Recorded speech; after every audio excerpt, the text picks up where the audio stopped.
There is a quietness that is not peace. It's the sound of a room after the guests have left, the hum of the refrigerator at midnight, the space between heartbeats when you're the only one awake.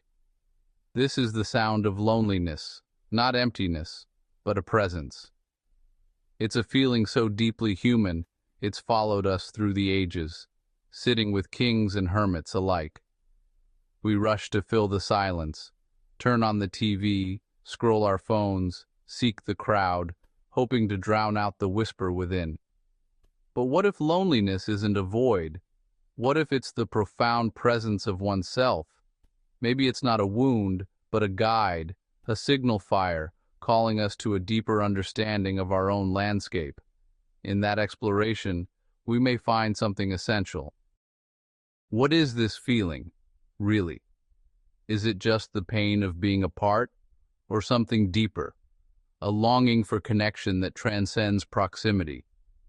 We wonder if anyone else feels this way, looking at the curated joy of others and feeling a chasm widen. These questions aren't weakness. They're the first stirrings of a deeper consciousness, a journey inward. To ask is to transform loneliness from passive suffering into an active, sacred quest. Loneliness is consciousness becoming aware of its own limits. Imagine your mind as a room filled with memories, people, distractions, so busy you never notice the walls. Then, in a moment of quiet or loss, you feel the solidness of those walls. You realize your perception, your being is contained. This is loneliness. Not that the room is empty, but that you suddenly realize you are in a room. You're a singular consciousness, contained within a unique vessel of experience. No one can ever truly enter it with you. But this awareness isn't a curse. It's the prerequisite for growth. You can't expand a space until you know its boundaries. Loneliness is your mind pressing against its container, seeking more. It's a signal that the room you've lived in has become too small. It's the beginning of internal expansion. The feeling we call loneliness is the friction between our current self and our potential self. It's the gap between the world as we experience it and the vaster reality we sense is possible. From this awareness, true connection becomes possible, not by erasing the walls, but by opening windows.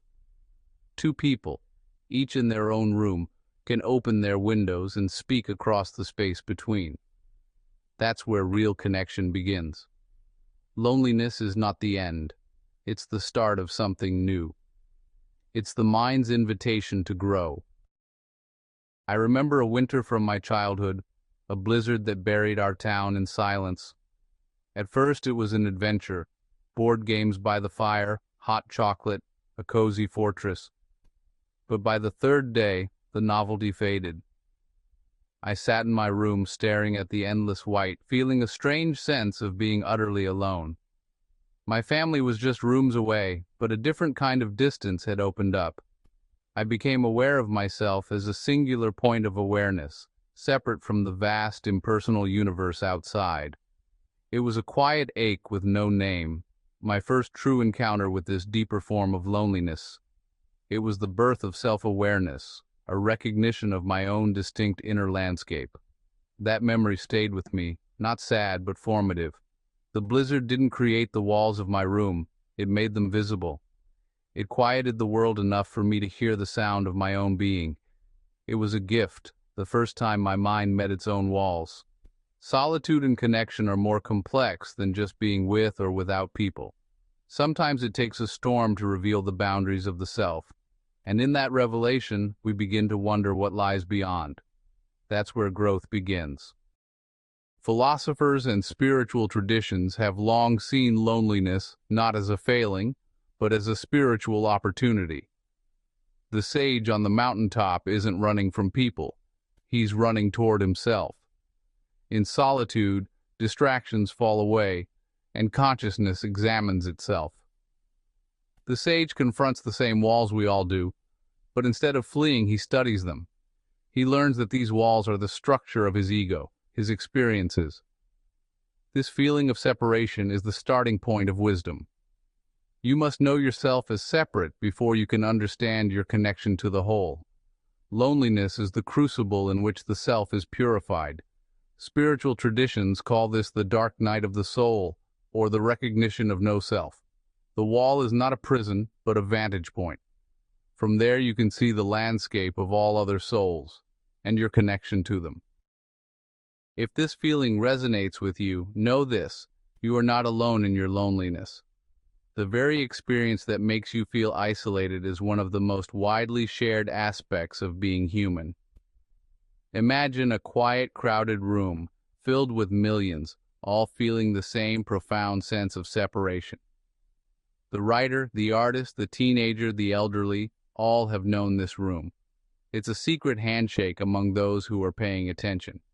This realization doesn't erase the ache, but it softens its edges, all connected by this invisible thread of experience. And in that belonging, there is hope. Even in silence, you are not alone. We hold an ideal of perfect connection, a soulmate, a friend, a community that will see us completely.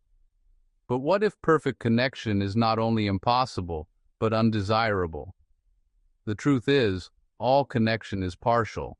No one will ever fully know your inner world. They have their own walls to tend. The space between two people is real and uncrossable. But this is liberating. It frees us from seeking complete fusion. It lets us appreciate the miracle of partial connection. When someone truly listens, they build a bridge across that space. Moments of understanding are precious, not because they erase distance, but because they honor it. True intimacy is found in two separate selves choosing to build a bridge. Loneliness reminds us of our own sovereignty. From that ground, we can freely choose to reach out and connect. And that choice is what makes connection meaningful.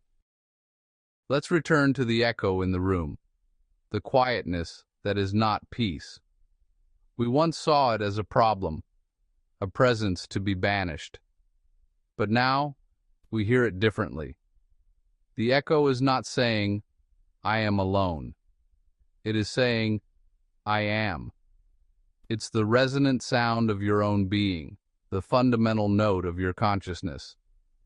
In the quiet, you can finally hear the room itself, its shape, its unique acoustics. The echo is the sound of your mind becoming aware of its own form. This sound is not frightening anymore. It's foundational. Without this self-awareness, our connections are shallow. When we can sit with the echo and accept it, our relationships change. We no longer need others to save us from ourselves. Instead, we meet them as whole people, ready to connect. The echo becomes a source of strength, a home base. Loneliness is transformed from affliction to attribute, the quiet hum of your own engine in the vast universe. It is the unshakable truth of your own presence in the world. So, what do we do with this new understanding? Wisdom must be lived. Here's a simple invitation. Take 5 minutes to meet your own mind. Find a quiet place, sit comfortably, close your eyes. Don't try to meditate or empty your mind. Just notice the space your thoughts exist in. Listen for the silence beneath the noise. Feel the sense of you that is simply observing. This is you in your room. Feel the boundaries of your awareness. Don't judge or analyze, just notice. This is a small act, but a profound one. It's a way of visiting loneliness on your own terms, with curiosity and courage. You are practicing being with yourself, listening to the echo. In doing so, you change your relationship with it. It becomes your own sacred ground, a source of stillness and strength in a noisy world.